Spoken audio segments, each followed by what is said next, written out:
Hello welcome back to India's mini vlog. ಇವತ್ತು ರೇಣುಕಾ ಭವನ ಅಲ್ಲಿ 150 rupees sari sale ಹಾಕಿದ್ರು. ಸೊ ನೋಡ್ಕೊಂಬರೋಣ ಅಂತ ಹೊರಟಿದ್ದೀವಿ. ನಮ್ಮ ಚೋಟುನು ರೆಡಿ ಮಾಡ್ಕೊಂಡು ಕರ್ಕೊಂಡು ಹೋಗ್ತಾ ಇದ್ದೀನಿ. ಅವಳಿಗೆ ಆಚೆ ಹೋಗೋದು, ಬೈಕಲ್ಲಿ ಹೋಗೋದು ಅಂದರೆ ತುಂಬ ಇಷ್ಟ. ನೋಡಿ ಹೇಗೆ ಬೈಕ್ ಅವಳೇ ಹತ್ಕೊಂಡು ನಿಂತ್ಕೊಂಡ್ಬಿಟ್ಟಿದ್ದಾಳೆ. ಸೊ ಇವಾಗ ಹೊರಟಿದ್ದೀವಿ. ಹೋದ್ಮೇಲೆ ಅಲ್ಲಿಗೆ ನನಗೆ ರೆಡ್ ಕಲಂಕಾರಿ ಸ್ಯಾರಿ ತುಂಬ ಇಷ್ಟ ಆಯಿತು. ಕ್ವಾಲಿಟಿ ಏನು ಓಕೆ ಓಕೆ ಆಗಿತ್ತು. ಸೊ ಪ್ರಿಂಟ್ ಎಲ್ಲ ಚೆನ್ನಾಗಿತ್ತು ಅಲ್ಲ ಅಂತ ನಾನು ಓಪನ್ ಮಾಡಿಸಿ ಡ್ಯಾಮೇಜಸ್ ಏನಾದರೂ ಇದೆಯಾ ಅಂತ ಚೆಕ್ ಮಾಡಿಸ್ತಾ ಇದ್ದೆ.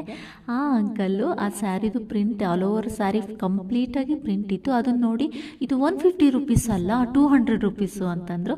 ಅದ್ರ ಜೊತೆಗೆ ನಾನು ಇನ್ನೊಂದು ಕಾಟನ್ ಸ್ಯಾರಿ ಬೈ ಮಾಡಿದ್ದೆ.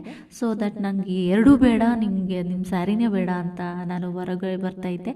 ಆವಾಗ ಅಂಕಲ್ ಮತ್ತೆ ಕರೆದು ಇರಲಿ ಪರವಾಗಿಲ್ಲ ಕೊಡಿ ಮೇಡಮ್ ಅಂತೇಳಿ 150 ರುಪೀಸ್ಗೆ ಕೊಟ್ಟರು. ಆವಾಗಲೇ ನನಗೂ ಗೊತ್ತಾಗಿದ್ದು ಟೋಪಿ ಹಾಕ್ಸ್ಕೊಳ್ಳೋರು ಇರೋವರೆಗೂ ಟೋಪಿ ಹಾಕೋರು ಇದ್ದೇ ಇರ್ತಾರೆ ಅಂತ.